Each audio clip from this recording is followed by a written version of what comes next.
Conduire une Porsche sur le Nürburgring ou voler dans un avion de chasse dans des CS au-dessus de paysages hyper réalistes, c'est une expérience de dingue. Yo tout le monde, c'est Julien Realistic Sim Cockpit, j'espère que vous allez tous très bien. Bon, ça fait un moment maintenant que j'utilise le Pimax Crystal Super Micro LED avec 53 pixels par degré, et après ma première vidéo où je vous expliquais à quel point je m'étais pris une énorme claque, je voulais revenir un peu plus calmement sur ses vrais points forts et aussi ses défauts, parce qu'avec un peu de recul, on commence vraiment à comprendre où ce casque est exceptionnel et où il reste encore très Pimax. Et honnêtement, je pense qu'on tient l'une des expériences VR les plus impressionnantes du moment en simulation. Mais attention, c'est pas forcément pour tout le monde. Mais avant de commencer, petit disclaimer, donc ces casques Pimax m'ont été envoyés gratuitement par Pimax. Pimax ne regarde pas ces vidéos à l'avance, donc je peux dire ce que je veux. Ils m'ont pas non plus payé pour dire ce que je vais dire. Si ces casques vous intéressent, regardez en description, il y a des codes de réduction. Et toujours en description, il y a également plein de codes de réduction chez The French Sim Racer, chez le revendeur Steph Gamer. Ça soutient la chaîne sans coût additionnel pour vous, et surtout ça vous fait une belle réduction. Et surtout pensez bien à liker la vidéo, le petit abonnement et la cloche pour ne rien louper des prochaines vidéos.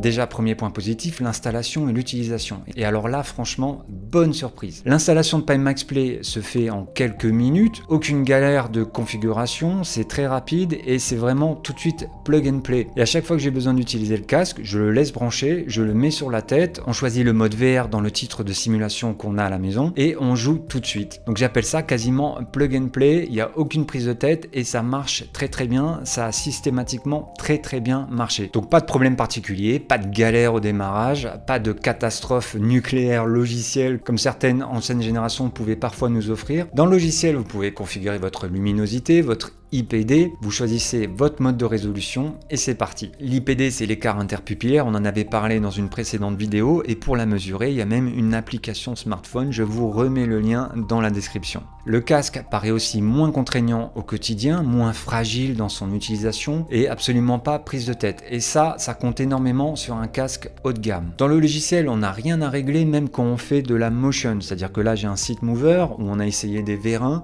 et en aucun cas j'ai utilisé la compensation de mouvement, alors que je suis secoué, j'ai aucun glissement de l'image, le tracking est toujours parfait. Vraiment, j'ai absolument pas à me plaindre de ces points-là. Deuxième énorme point, la qualité d'image, on en avait déjà parlé. Et là, bon, je vais encore me faire des ennemis chez les possesseurs de Quest 3, mais quand vous revenez sur un Quest 3 après le Crystal Super Micro LED, vous avez presque l'impression qu'on a mis un voile gris devant l'image. C'est totalement pixelisé, le gap est très violent. Les noirs sont réellement noirs, pas gris.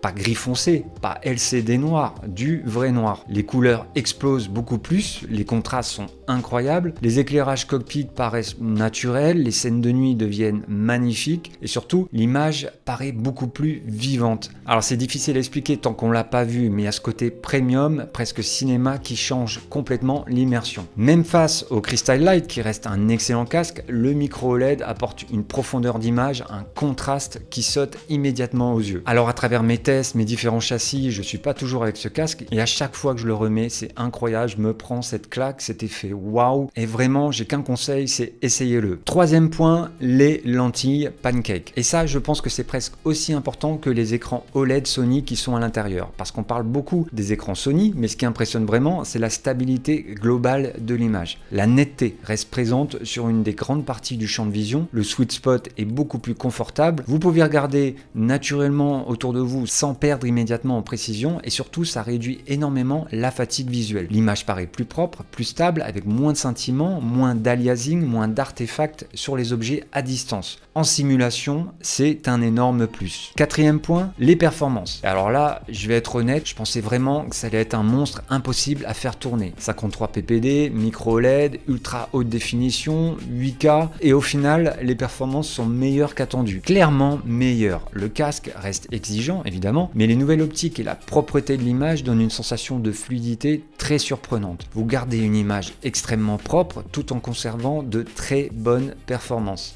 Et honnêtement, ça m'a surpris. J'arrive à faire tourner facilement sur une 50-70 à 72 fps, donc 72 images par seconde, quasiment toutes les simulations d'automobile et les simulations d'avion comme DCS ou Flight Simulator. Évidemment, avec une 50-80 ou une 50-90, mais qui sont complètement hors de prix, là vous serez évidemment encore plus confortable. Mais par exemple, sur cet ordinateur, j'ai qu'une 50-70, un i9 de 2019, 16 Go de RAM, et ça tourne nickel quoi. Donc finalement, avec une configuration PC à 1200 € autour d'une carte graphique 50-70, vous avez largement de quoi faire tourner ce casque. Et si vous avez un petit peu moins de puissance pour le moment, puisque c'est un casque qui peut aussi vous accompagner sur le long terme et avec vos évolutions, en tout cas, je vois pas trop quelle évolution ils vont pouvoir faire après le micro OLED avec des casques qui peuvent afficher une double résolution 4K. Dans les réglages, vous allez pouvoir choisir de l'interpolation d'image ou de l'upscaling et donc régler une échelle de 0 à 1 pour baisser légèrement la qualité. Et vraiment, compte tenu de la qualité de l'image que sort ces écrans, même si vous avez une petite baisse de résolution, vous n'allez même pas vous en rendre compte tellement l'image elle va être juste ouf. Ce casque fait aussi eye tracking, donc il va traquer les yeux et donc vous allez pouvoir sélectionner aussi des zones pour réduire la qualité graphique en fonction de votre regard, ce qui va vous permettre d'économiser des ressources. Je vous montre les images, j'ai encore essayé de capturer au travers des lentilles, donc c'est pas évident. Pour moi, le rendu de cette vidéo n'est pas du tout flatteur par rapport à la qualité réelle que vous allez percevoir dans vos yeux. 5e point, le confort. Alors attention, on est sur un cristal super, donc si vous cherchez un casque ultra compact façon lunettes futuristes, ce n'est pas avec celui-là. Mais le nouveau module micro OLED est étonnamment léger, donc le casque reste bien équilibré, surtout le confort est meilleur que ce que j'imaginais au départ. Même sur de longues sessions, ça reste agréable à utiliser, surtout avec les sangles confort, et puis aussi une mousse sur la faceplate que j'ai chopé sur AliExpress à 10 € et qui a vraiment été game changer. Si vous êtes toujours là, c'est que la vidéo vous intéresse, donc on n'oublie pas le petit like, l'abonnement et la cloche pour ne rien louper des prochaines vidéos. C'est pas grand chose, mais ça compte beaucoup. Bon, maintenant, les points faibles, parce que il y en a quand même. Déjà, le prix. Oui, ça coûte extrêmement cher, je crois largement plus de 2000 €. On est clairement sur de la VR passion, c'est pas un achat raisonnable pour monsieur tout le monde. Après, on a la possibilité de retour du produit sous 14 jours, donc c'est très rassurant, vous pouvez tester et le rendre si ça va pas. Honnêtement, sur un produit comme ça, c'est de toute façon presque obligatoire. Deuxième défaut, le passe-through en noir et blanc. Donc là, ça fait vraiment très très vieux. Je vous montre les images. Quand certains casques proposent aujourd'hui du passe-through couleur ultra propre, revenir à du noir et blanc, ça fait un peu de technologie militaire soviétique. Ça fonctionne, mais clairement ce n'est pas moderne. En fait même, ça ne sert strictement à rien, puisqu'en plus c'est très lumineux. Donc peut-être oui, ça peut vous servir à choper votre écran et à ajuster éventuellement le centrage en VR, mais ça ne sert à rien. Il semblerait que Pimax travaille sur une version couleur, puisque la capture se fait avec les caméras frontales qui servent au tracking. Oui, parce que vous n'avez pas besoin de base pour faire le tracking. Ce casque fait son tracking in-out avec les caméras. Donc ça, c'est aussi un énorme point fort. On n'a pas parlé dans les points positifs, mais évidemment, un Quest 3, Quest 2 fait également ça. Troisième point négatif, le poids face au Dream Air. Même si le confort reste bon, le Crystal Super reste un gros casque, plus lourd, plus massif. Évidemment, le Dream Air joue clairement dans une autre catégorie sur ce point-là. Mais attention, le Dream Air est plus petit, donc ça va jouer également sur le champ de vision. Dans la catégorie des casques micro OLED, c'est quand même le Crystal Super micro OLED qui a le plus de champ de vision. Et puis, de la même manière qu'un Crystal Super, pour faire fonctionner le Dream Air, vous aurez également besoin du câble DisplayPort avec le câble USB. Donc, on a toujours cet attachement avec le câble qui peut aussi peser. Donc, on verra bien quand je testerai le Dream Air, mais je pense que le Crystal Super, avec son poids vers l'avant et les câbles vers l'arrière, font une sorte d'équilibre. À voir si le Dream Air n'a pas une tendance à tirer un petit peu en arrière, et en tout cas, on peut être gêné par ce câble. Quatrième point négatif, la luminosité légèrement inférieure au QLED. Le contraste du micro OLED est incroyable, mais dans les scènes extrêmement lumineuses, le QLED garde un petit avantage en intensité lumineuse pure. Alors franchement, moi j'ai vu aucune différence, mais je sais qu'on peut rajouter un petit peu de luminosité dans le jeu, un petit peu plus de gamma, pour arriver à niveau équivalent des versions QLED, en tout cas pour ceux qui connaissent l'expérience QLED. Maintenant, si vous avez aucune expérience dans la VR, pour vous l'image va être parfaite. Et cinquième point, le FOV, le champ de vision, qui oui est légèrement plus réduit que certaines versions ultra wide ou 50 ppd. Mais honnêtement, vu la qualité de l'image, je préfère largement ce compromis.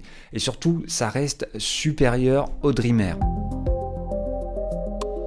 En fait, ce casque Pimax Crystal Super Micro OLED, c'est une expérience à vivre et pourquoi pas à tester. Donc encore une fois, vous pouvez l'acheter et le retourner si ça vous convient pas. Alors évidemment, c'est une petite somme à sortir.